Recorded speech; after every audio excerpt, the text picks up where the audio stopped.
When Jesus chose the priest in his Old Testament, all his priest was supposed to wear the expensive linen, colorful cloths.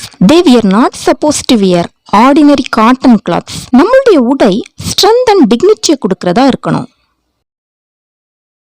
1 பேர் 3ஆம் அதிகாரம் 5 மற்றும் 6 நாம் பார்க்கும் பொழுது இப்படி பூர்வத்தின் நம்பிக்கையாக இருந்த பரிசுத்த ஸ்திரீகளும் தங்களுடைய புருஷர்களுக்கு கீழ்ப்படிந்து என்ன செய்தார்களாம், அலங்கரித்தார்கள் என்று.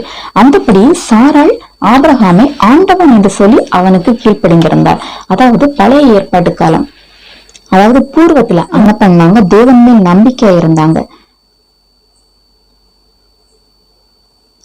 உள்ளும் புறமும் இதே போலதான் பேதுரு 3ஆம் அதிகாரத்துல அந்த 3-4 நாம் பார்த்தோம் அல்லவா, இந்த மயிரை பெண்ணி அப்படின்னு சொல்ற மாதிரி இது இல்லாம இன்னமும் இருக்கணும் அப்படின்னு ஆண்டவர் விரும்புகிறார்ல. அதே போலதான் உள்ளும் புறமும் இருந்தார்களாம் அந்த காலத்து பெண்கள், உமன்ஸ். முற்காலத்துல சொல்லும் போது ஆதியாகமத்திலிருந்து நாம் பார்க்கும் பொழுது ஃபர்ஸ்ட் வந்து ரெபேக்காள் நாம் எடுத்துக்கொள்ளலாம். நம்மளுக்கு பிடிச்ச ஒரு கேரக்டர். சோ அவங்க யாருன்னா ஈசா கூட மனைவி. ஆபிரகாம் என்ன பண்றாங்க, தன்னுடைய ஊழியக்காரனும் எதை கொடுத்து அனுப்புறாங்க, 10 சீக்கல் எடையுள்ள பொன், கைகளிலும் காதுகளிலும் அதை வந்து கொடுத்து அனுப்பி ரெபேக்காளுக்கு அணிவிக்கிறாங்க. பார்க்கலாம், தன் ஊழியக்காரிடம் கொடுத்து அனுப்பினதை ரெபேக்காளுக்கு அவங்க அணிவிக்கிறாங்க. சோ இதே போல ராகேல் நம்ம சொல்லும் போது தன் வீட்டை அனைவரும் என்ன பண்றாங்க, ராகேலோடு சேர்த்து அவங்க என்ன பண்றாங்க, யாக்கோபு இடத்துல வந்து காதணிகளை கொடுக்கிறார்கள் என்று நாம் வேதத்திலே நாம் பார்க்கலாம். இப்படி நம்ம பார்த்தோம்னா எஸ்தர் இப்படி எல்லாமே வந்து நாம் போய்கிட்டே இருக்கும். அதே நேரத்தில் அவர்களுடைய குணம் எப்படி இருந்தால் நல்லபடியாக இருந்தது என்று நாம் வேதத்திலே அதை குறித்து நாம் பார்க்கலாம். என்னது குணம். அதே போல பழைய ஏற்பட்ட பரிசுத்தவான்கள் ஆண்களும் என்ன பண்ணியிருந்தார்களாம், நகை அணிந்திருந்தார்கள் என்று வேதம் கூறுகிறது.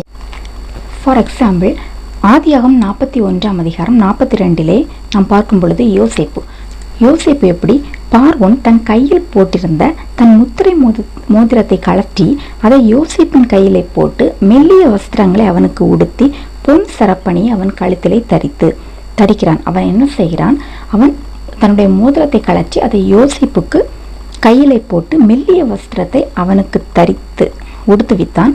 பொன் சரப்பணி, பொன்னினால் ஆகிய சரப்பணியை அவன் கழுத்திலே தரிக்கிறான் என்று நாம் பார்வோனை குறித்து நாம் அறியலாம். தானியேல் 5ஆம் அதிகாரம் 29 பெல்ஷத்சார் தானியேலுக்கு இரத்தாம்பரத்தையும் கழுத்திலே பொன் சரப்பணியும் தரிப்பிக்கிறான் என்று நாம் பார்க்கலாம். மொர்தெகாய் அகாஸ்வேர் ராஜா ஆமான் கையிலிருந்து வாங்கி போட்ட தம்முடைய மோதிரத்தை எடுத்து மொர்தெகாய்க்கு கொடுத்தான் என்று நாம் பார்க்கலாம். எஸ்தர் 8ஆம் அதிகாரம் 2ஆம் வசனத்திலே யோபு ஒவ்வொரு தங்க காசையும் அவரவர் ஒவ்வொரு பொன் ஆபரணம் ஜுவல்லரி அதை வந்து என்ன செய்தாங்களாம், அவனுக்கு கொடுத்தார்கள் என்று நாம் யோபுவை குறித்து பார்க்கலாம். இப்படி வந்து ஆண்களும் பெண்களும் தங்களை அலங்கரித்துக் கொண்டார்கள் என்று நாம் பார்க்க முடிகிறது. இன்னும் சில ஆண்கள் என்னன்னா, அவர்கள் வந்து காதணிகளை அணிந்திருந்தார்கள், ஆண்களும் கூட.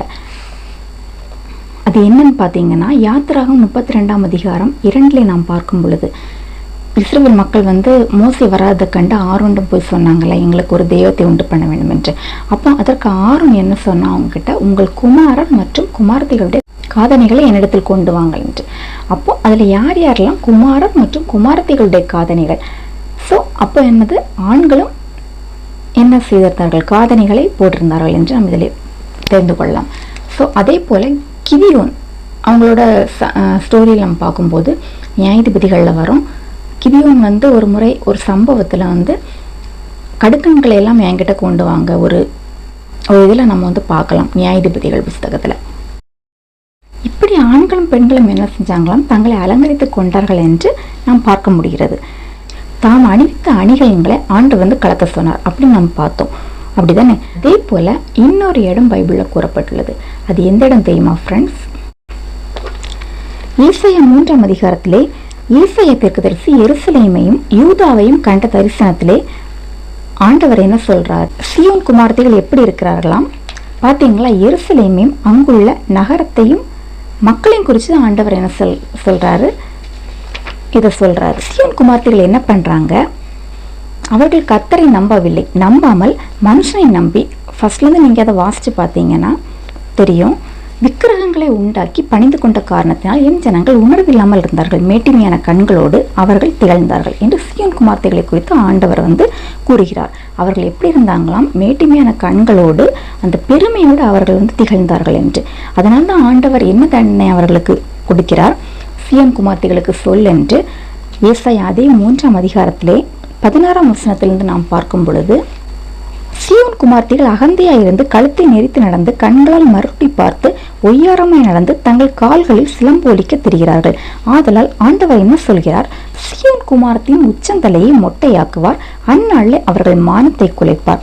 அதனால் ஆண்டவர் அவர்களுடைய ஆபரணங்களாகிய சிலம்புகளையும் சுட்டிகளையும் ஆரங்களையும் அஸ்தக்கடகங்களையும் தாயத்துக்களையும் தலை முக்காடுகளையும் மோதிரங்களையும் மூக்குத்திகளையும் கண்ணாடிகளையும் சல்லாக்களையும் குல்லாக்களையும் என்ன செய்வாராம்? உறிந்து போடுவாராம். அப்படியே அந்த அதிகாரம் முழுசும் நீங்க ஃபுல்லா வாசிச்சு பார்த்தீங்கன்னா அப்பொழுது என்ன இருக்குமா? சுகத்துக்கு பதிலாக துர்க்கந்தம், அழகுக்கு பதிலாக கரி போதலும் இருக்கும் என்று ஆண்டவர் என்ன சொல்கிறார்? சொல்லி முடிச்சிட்டாரு. ஏன்னா அவங்க தப்பு பண்ணும்போது ஆண்டவர் என்ன சொல்கிறார்? அவருடைய எல்லாத்தையுமே நான் எடுத்துருவேன் அப்படின்னு ஆண்டவர் சொல்றார். அதனால தான் முன்னாடி அவர் கோபமாக இருக்கும்போது மக்களுக்கு நான் தானே அணிகலன்களை கொடுத்தேன், நான் தானே அவர்களை அழகு செய்தேன், நான் நேசித்தேன். ஆனால் அவங்க என்ன பண்ணாங்க? அந்நிய தெய்வங்களுக்கு அந்த ஆபரணங்களை எல்லாம் எடுத்து யூஸ் பண்ண காரணத்தினால அதை நம்பி அவங்க போகணும்னு பார்க்குறாங்களே, அப்போ உங்களுக்கு எதுக்காக இந்த நகைகள் அப்படின்னு சொல்லி ஆண்டவர் என்ன சொல்றாரு? இவங்க வணங்கா கழுத்துள்ளவர்கள், என்னை வணங்கா கழுத்துள்ள ஜனங்கள்னு சொல்லி அவர் என்ன சொல்றாரு? இஸ்ரவேல் முழுசுமா இஸ்ரவேலர்களை ஃபுல்லாக டோட்டலாக அவர் எடை போட்டார். ஸோ அதனால் நீங்கள் உங்கள் நகைகளை தூக்கிடுறீங்கன்னு அவர் சொல்லிட்டாரு. ஸோ அந்த காலத்தில் அவங்களுக்கு மட்டும் அவர் கொடுத்த தண்டனை தான் எது? எத்தனை பேர் இருந்தாங்களோ அத்தனாயிரம் மக்கள், அத்தனாயிரம் லட்சக்கணக்கான மக்களுக்கு அவர் கொடுத்த ஒரு தண்டனை தான் என்னது? அந்த ஆபரணங்கள். ஸோ இப்போ காலம் நிறைய தாண்டிடுச்சு. 2000 வருஷத்துக்கு முன்னாடி தான் அந்த பழைய ஏற்பாடு காலங்கள் எல்லாமே அத்தனை வருஷம் நடந்தது. இப்போ 2000 வருஷத்துக்கு அப்புறம் நாம் இப்போ இருக்கும்போது நாம் என்ன பண்ண வேண்டும்? கண்டிப்பாக இப்போ உள்ள சத்தியத்துக்கு நாம் என்ன பண்ண வேண்டும்? கீழ்ப்படிய வேண்டும். ஒருமுறை யாக்கோபு என்ன பண்ணுறாரு? ஆதியாகமம் 35ஆம் அதிகாரம் 2-4 வரை நாம் பார்க்கும் பொழுது யாக்கோபு என்ன பண்றாரு? தன் வீட்டாரையும் தன் கூட இருந்த மற்ற அனைவரையும் நோக்கி அவர் என்ன சொல்றாரு? உங்களிடத்தில் இருக்கிற அந்நிய தெய்வங்களை நீங்கள் விலக்கி போட்டு உங்களை பரிசுத்தம் பண்ணிக்கொள்ளுங்கள், அது மட்டும் இல்லாமல் உங்கள் வஸ்திரங்களை மாற்றுங்கள் என்று அவர் சொல்கிறார். அப்போ யாரை? தன் வீட்டில் உள்ளவங்களே தன்னோடு கூட உள்ள மற்ற அனைவரோடும் கூட அவர் சொல்றாரு. அப்போ அவங்க என்ன பண்றாங்க? அந்நிய தெய்வங்களை எல்லாத்தையுமே விளக்குறாங்க, கூட அவங்க காதணிகளையும் கொண்டு கொடுக்கிறார்கள் என்று நம்ம அதில் பார்க்கலாம்.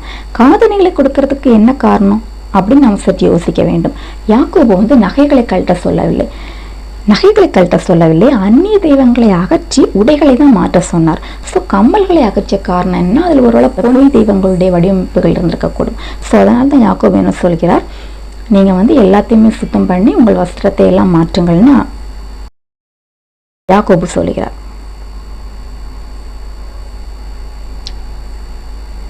ஸோ அதனால தான் யாக்கோபு என்ன செய்கிறார்? அது எல்லாத்தையுமே மொத்தத்தில் அவர் எடுத்து என்ன செய்கிறார்? சீகேம் ஊர் அருகே ஒரு கர்பாலி மரத்தின் கீழே அவர் புதைத்தார் என்று நம்ம அதை அறியலாம். வெளிப்படுத்தல் 1ஆம் அதிகாரம் 13ஆம் வசனம் என்ன சொல்லுது? அந்த 7 குத்து விளக்குகள் நடுவே நிலையங்கி தரித்து மார்பருகே பொற்கச்சை கட்டியிருந்த மனுஷகுமாரனுக்கு ஒப்பானவரை நான் கண்டேன். அப்போ இயேசு எப்படி தங்கம் அணிஞ்சிருந்தாராம்? அந்த 7 குத்து விளக்குகள் மத்தியிலே நிலையங்கியை தரித்து அவர் மார்பு அருகே என்னது பொன்னினால் ஆகிய ஒரு கச்சையை அவர் அணிந்திருந்தாராம். ஆண்டவர் பொன்னினாலா அவர் அணிந்திருந்தார், பொற்கச்சி அணிந்திருந்தார் என்று வேதமே சொல்லுது. என்னங்க இது? ஒரு கிறிஸ்தவன் நகை அணியக்கூடாது என்றோ கண்டிப்பாக நாம் ஒருபோதும் சொல்லக்கூடாது. ஏன்னா ஒரு கிறிஸ்தவனை பார்த்து, ஒரு ஆணாக இருந்தாலும் சரி பெண்ணாக இருந்தாலும் சரி, யாரை பார்த்தாலும் நம்ம என்ன செய்யக்கூடாது? கண்டிப்பாக கம்பல் பண்ணவே கூடாது. கம்பல்சரியாக நீங்கள் இதை பண்ணியே ஆகணும். இதை பண்ணாதான் நீங்கள் என்ன செய்ய முடியும்? நான் உங்களுக்கு ஞானஸ்நானம் தருவேன், அப்போதான் நீங்கள் உண்மையான கிறிஸ்தவங்க பரலோகத்துக்கு போக முடியும். அப்படி நம்ம ஒருபோதும் யாரையுமே நம்ம கட்டாயப்படுத்தக்கூடாது, ஒருபோதும் நம்ம சொல்லக்கூடாது. அணியிறதான் அணியாது தான் அவங்களுடைய விருப்பம் அது. ஸோ நாம் அப்படி கட்டாயப்படுத்திட்டோன்னு வைங்க, அது என்ன ஆகும்? ஒரு மத பிரமாணம் ஆகிரும். ஸோ நம்மளுடைய ஆண்டவர் யாரு? நம்ம ஆண்டவர் ஒரு மத தீவிரவாதியா? கண்டிப்பா இல்லை. ஸோ கிறிஸ்டின்ங்கிறது ஒரு மதமே கிடையாது. கிறிஸ்டின்ங்கிறது என்னது? நமக்கும் ஆண்டவருக்கும் என்னது? நாம ஏற்படுத்தி கொள்ளக்கூடிய ஒரு உறவு தான் என்னது? கிறிஸ்டியன்ஸ். ஸோ ஆண்டவருக்கு நமக்கும் இருக்கக்கூடிய ஒரே ஒரு இணைப்பு. ஆண்டவர் தான் நம்மளை படைச்சிருக்காரு, நாம் என்ன செய்ய போகிறோம், அவரோடு கூட நாம் போக போகிறோம். ஆனால் உலகத்தில் தான் என்னது கிறிஸ்டியன்ஸ். இந்த கிறிஸ்டியன்ஸ்லேயே பாருங்களேன், ஆர்சி கிறிஸ்தவர்கள், சிஎஸ்சி கிறிஸ்தவர்கள், இன்னமும் Pentecost, TPM, Lutheran, Salvation, Saturday, seventh day, இன்னமும் full gospel, church of God, இப்படி வந்து நிறைய பிரிவுகள். ஸோ அப்போ கொஞ்சம் நினச்சி பாருங்களேன், மக்கள் என்ன பண்ணுவாங்க, ஒரு இடத்துக்கு போகும்போது காஸ்பல் ரெண்டாவது, ஃபஸ்ட்டு வந்து நாம் வந்து சாதாரண ஒரு மக்களாக இருந்தாலும் சரி, இப்படி ஒரு நகையுமே இல்லாமல் நாம் வந்து போகும்போது அவங்களுடைய எண்ணம் எப்படி இருக்கும், உங்களுக்குள்ளாடி நீங்கள் இப்படி தானே பிரிவினையோட ஒரு சண்டையோடு இருக்கீங்க, நகை அணியலாம் அணியக்கூடாது அப்படின்லாம் அவங்க திங்க் பண்ணுவாங்க. கொஞ்சம் யோசிங்க. இந்தியாவில் திருமணம் செய்யாதவர்களோ அல்லது விதவையாக இருக்கிறவர்களோ எப்படி நகை அணியாமல் இருக்கலாம் அப்படின்னு ஒரு ஐதீகம் இருக்குது. உங்கள் எல்லாருக்குமே அது வந்து தெரியும். பட் நகை போட்டிருந்தாலும் தப்பில்லை, பூ அணிந்திருந்தாலும் சரி, அல்லது பொட்டு வச்சாலுமே கூட என்னது, அது அவரவருடைய விருப்பம். அல்லது நல்ல கிளாத்னாலும் சரி, எந்த ஒரு உடை அணிந்தாலுமே அது அவரவருடைய விருப்பம். இந்நிலையில் நகை இல்லாமல் நடமாடி மக்கள் தவறாக புரிந்து கொள்ளப்படுவது கண்டிப்பாக கடவுளுக்கு என்ன செய்யாது, மகிமையை கொண்டு வராது. ஸோ அளவுக்கு மிஞ்சி என்ன செய்யக்கூடாது, நகை அணியக்கூடாது. அது நம்ம எல்லாருக்கும் தெரிஞ்ச ஒன்று தான், அப்படி தானே? எல்லாத்துக்கும் வந்து ஒரு லிமிட் இருக்குது.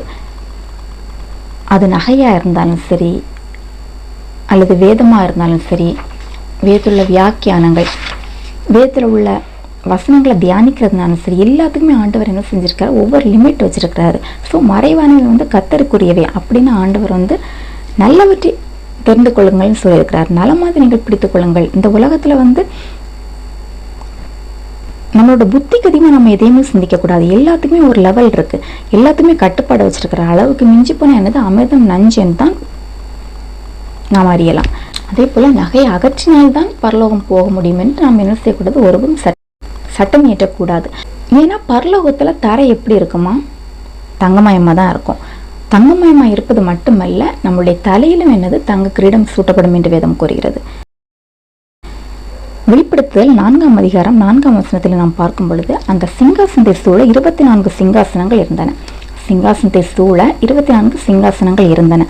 அதில் 24 மூப்பர்களும் எப்படி இருந்தாங்களாம், வெண் வஸ்திரம் தரித்து தங்கள் சிரசுகளில் பொன்முடி சூடியிருந்தார்களாம். அந்த சிங்காசனங்களில் உட்கார்ந்திருக்க நான் கண்டேன். அப்போ அங்கே உள்ளவங்களும் எப்படி தான் இருந்தாங்களாம், பொன்னினால் தான் தங்களை வந்து அலங்கரித்து கொண்டார்களாம். அதோட தர கூட எப்படி இருக்குமா, தங்கத்தினால் தான் செய்யப்பட்டிருக்கும். அதே இது நம்மளோட காட்னு ஒருத்தர் இருக்கிறார்ல, அவரும் எப்படி தான் தங்கத்தினால் தான் அவர் வந்து அலங்கரிக்கப்பட்டிருப்பார்.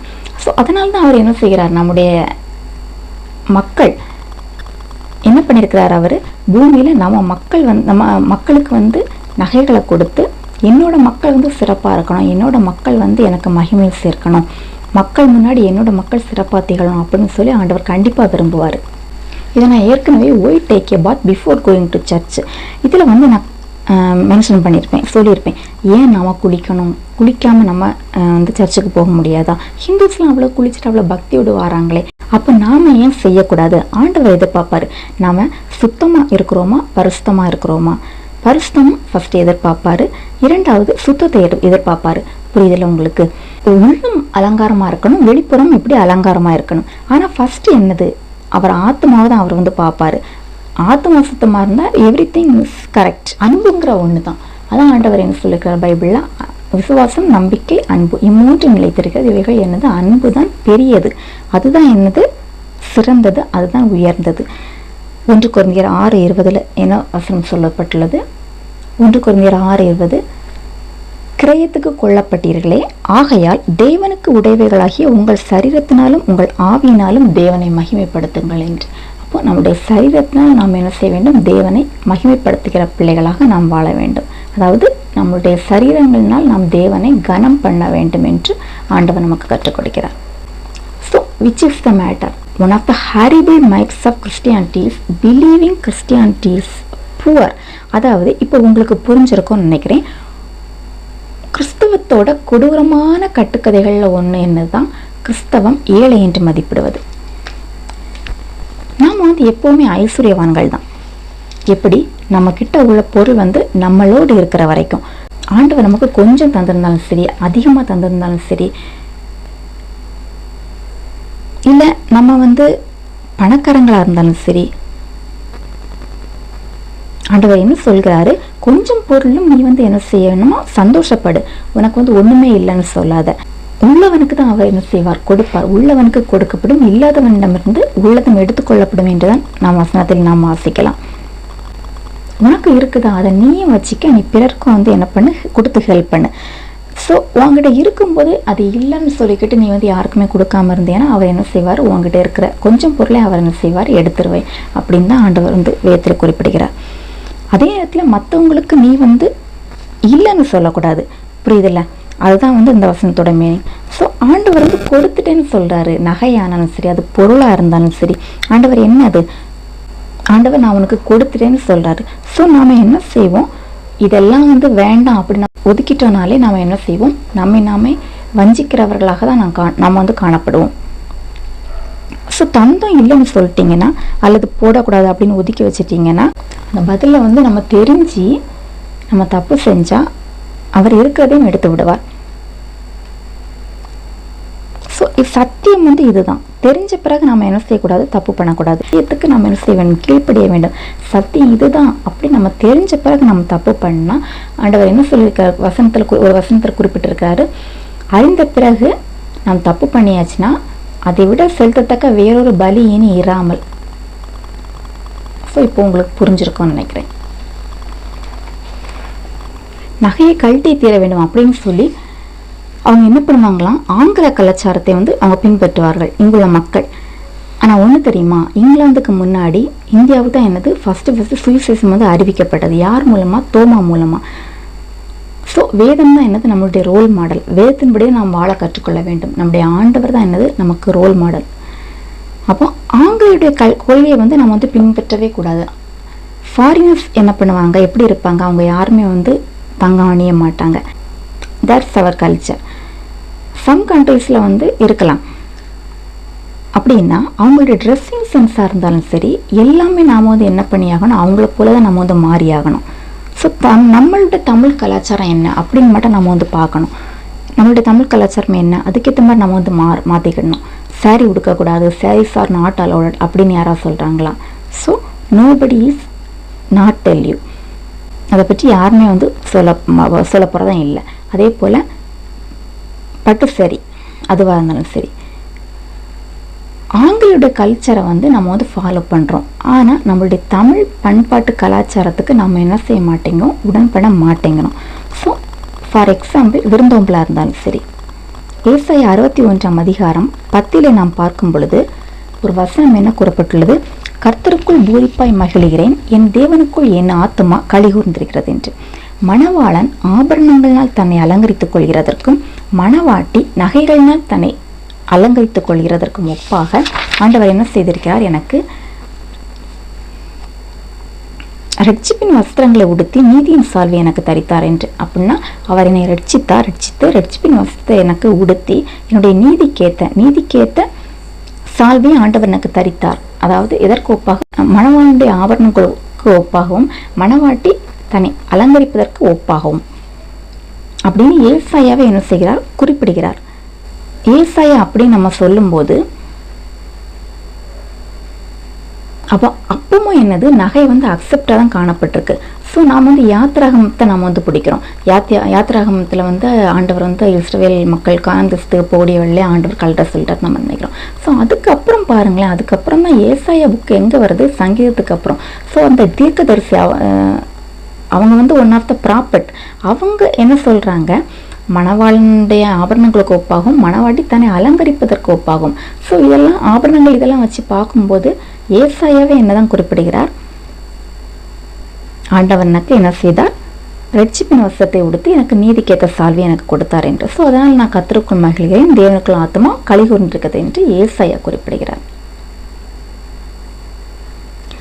இன்னொன்று தெரியுமா ஃப்ரெண்ட்ஸ், இளையகுமாரன் ஸ்டோரி. அதாவது ஆண்டவர் நிறைய ஓமைகளை சொல்லிக்கிட்டு இருக்கிறாரு. ஃபார் எக்ஸாம்பிள் ஒரு ஓமை வந்து ஆண்டவர் சொல்றாரு. லூக்கா 15 அதிகாரம் 22 வசனத்திலே நாம் பார்க்கும் பொழுது, லூக்கா 15 நிறைய ஓமைகள் சொல்றார். அதில் ஒன்று என்னன்னா, ஒரு மனுஷனுக்கு 2 குமாரர் இருந்தார்களாம். அதில் இளையகுமாரன் என்ன பண்ணுறான், சொத்தை பிரித்து கேட்குறான். கேட்டுக்கிட்டு அவன் தூர தேசத்துக்கு போகிறான். அங்கே போய் வந்து அவன் என்ன பண்ணுறான்னா துன்மார்க்கமாய் வாழ்ந்து அவனோட சொத்தெல்லாம் அழிஞ்சு போச்சு. கடைசியில் அவன் ஒன்றும் இல்லாமல் அவன் மறுபடியும் தன் தகப்பனை நோக்கி ஓடி வரும்போது தகப்பனை என்ன செய்கிறார், தன்னுடைய ஊழியக்காரனை அழைப்பித்து அவனுக்கு என்ன செய்கிறார், கொழுத்த கன்றை கொண்டு வந்து அடியுங்கள், அதே போல் அவனுடைய கைக்கு மோதிரங்களையும் கால்களுக்கு பாதரட்சியும் போடுங்கள் என்று யார் சொல்கிறாங்க, தகப்பன் வந்து மகனுக்கு செய்யுமாறு கூறுகிறார். இதை யார் தான் சொன்னாங்க, இவ்வுலகத்தில் பிறந்து வளர்ந்த நம்மளுடைய இயேசு கிறிஸ்துவாகிய ஆண்டவர் என்று புதிய ஏற்பாட்டு காலத்தில் சொன்ன ஒரு ஓமை தான் என்னது இது.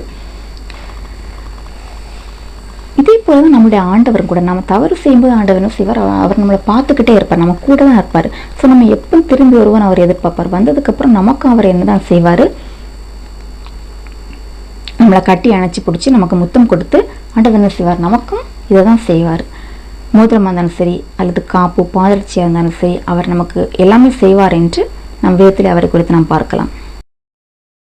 ஓகே ஃப்ரெண்ட்ஸ், இந்த வீடியோ உங்களுக்கு கண்டிப்பாக யூஸ்ஃபுல்லாக இருந்திருக்கும்னு நினைக்கிறேன். ஸோ கண்டிப்பாக நம்புகிறேன், கண்டிப்பாக அந்த வீடியோ உங்களுக்கு யூஸ்ஃபுல்லாக இருந்திருக்கும். பைபிளில் என்ன சத்தியம் இருக்குது, பைபிளில் எது சத்தியம் எது உண்மை, உண்மையான சத்தியம் எது, நகை அணியலாமா அணியக்கூடாது அப்படின்னு நிறைய டவுட் உங்களுக்கு வந்திருக்கும். இந்த வீடியோ கண்டிப்பாக உங்களுக்கு யூஸ்ஃபுல்லாக இருந்திருக்கும். இந்த வீடியோ நீங்கள் ஷேர் பண்ணுங்கள், மற்றவங்களுக்கும் ஷேர் பண்ணுங்கள். ஸோ உண்மையாக பைபிளை திறந்து பாருங்கள், ஆவியானவரோடு நெருக்கமாயிருங்க. பைபிள் படிக்கும்போது ஆண்டவங்களோடு கண்டிப்பாக பேசக்கூடும். அதே போல் நீங்கள் ஜெபம் பண்ணும்போது நீங்கள் என்ன பண்ணலாம், ஆண்டவர்கிட்ட நீங்கள் பேசலாம். சில பாரம்பரிய கிறிஸ்தவர்களோட நோக்கம் எப்படின்னா, வசன ஆதாரங்கள் கூட அவங்ககிட்ட இருக்காது. அவங்க என்ன பண்ணுவாங்க, பாரம்பரிய கிறிஸ்தவர்கள் பழைய காலத்தில் முன்னாடியே அவங்க வந்து தலைமுறையாக அவங்க வந்து என்ன செய்வாங்கன்னா இருப்பாங்க. அவங்களுடைய பிள்ளைகளும் என்ன செய்வாங்க, அதை தான் ஃபாலோ பண்ணணும் அப்படின்னு அவங்க விரும்புவாங்க. ஸோ அப்படிப்பட்ட கிறிஸ்தவர்கள் வசன ஆதாரம் இல்லாமல் அவங்க என்ன பண்ணுவாங்க, மக்களை போட்டு குழப்பி அவர்கள் மனசாட்சி புண்படுத்துகிறார்கள். ஸோ அதனால் நம்ம என்ன செய்ய வேண்டும், கிறிஸ்தவர்கள் எப்பொழுதுமே ஜாக்கிரதையோடு செயல்பட வேண்டும். So okay friends, see you tomorrow. Next வீடியோவில் நான் உங்களை மீட் பண்ணுறேன். இந்த வீடியோ கண்டிப்பாக உங்களுக்கு யூஸ்ஃபுல்லாக இருந்திருக்கும்னு நினைக்கிறேன்.